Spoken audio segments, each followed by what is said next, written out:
Genesis chapter 32.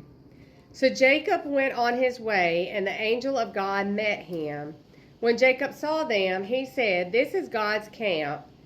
And he called the name of that place Mahanaim. Then Jacob sent messengers before him to Esau his brother in the land of Seir, the country of Edom. And he commanded them, saying, "Speak thus to my lord Esau. Thus your servant Jacob says, I have dwelt with Laban and stayed there until now. I have oxen, donkeys, flocks, and male and female servants.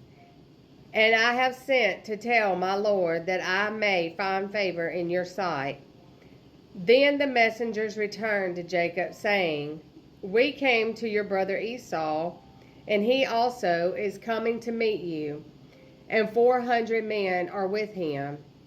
So Jacob was greatly afraid and distressed, and he divided the people that were with him, and the flocks and herds and camels, into 2 companies.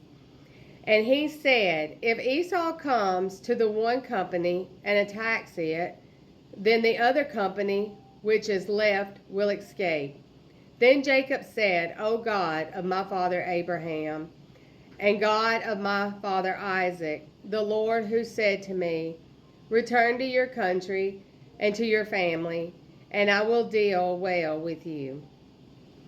I am not worthy of the least of all the mercies and of all the truth which you have shown your servant.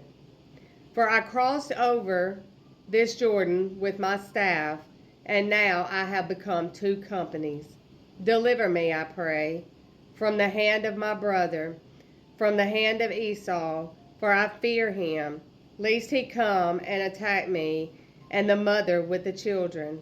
For you said, I will surely treat you well, and make your descendants as the sand of the sea, which cannot be numbered for multitude." So he lodged there that same night, and took what came to his hand as a present for Esau his brother: 200 female goats and 20 male goats, 200 ewes and 20 rams, 30 milk camels with their coats, 40 cows and 10 bulls, 20 female donkeys and 10 fowls. Then he delivered them to the hand of his servants, every drove by itself, and said to his servants, "Pass over before me, and put some distance between successive droves." And he commanded the first one, saying, "When Esau my brother meets you and asks you, saying, 'To whom do you belong, and where are you going? Whose are these in front of you?' Then you shall say, 'They are the servant Jacob's. It is a present sent to my lord Esau. And behold, he also is behind us.'" So he commanded the second, the third, and all who follow the droves, saying, "In this manner you shall speak to Esau when you find him. And also say, 'Behold, your servant Jacob is behind us.' For he said, 'I will appease him with the present that goes before me, and after I will see his face, perhaps he will accept me.' So the present went on over before him, but he himself lodged that night in the camp.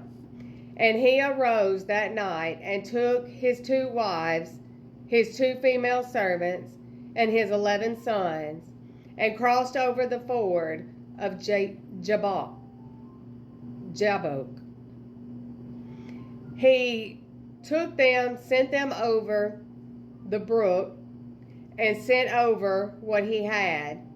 Then Jacob was left alone, and a man wrestled with him until the breaking of day.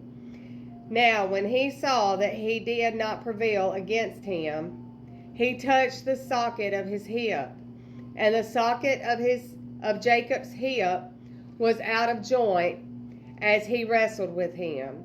And he said, Let me go, for the day breaks. But he said, I will not let you go until you bless me. So he said to him, What is your name? He said, Jacob. And he said, Your name shall no longer be called Jacob, but Israel. For you have struggled with God and with men, and have prevailed. Then Jacob asked, saying, Tell me your name, I pray. And he said, Why is it that you ask about my name? And he blessed him there. So Jacob called the name of the place Peniel, for I have seen God face to face, and my life is preserved. Just as he crossed over Peniel, the sun rose on him, and he limped on his hip. Therefore, to this day, the children of Israel do not eat the muscle that shrank, which is on the hip socket, because he touched the socket of Jacob's hip in the muscle that shrank.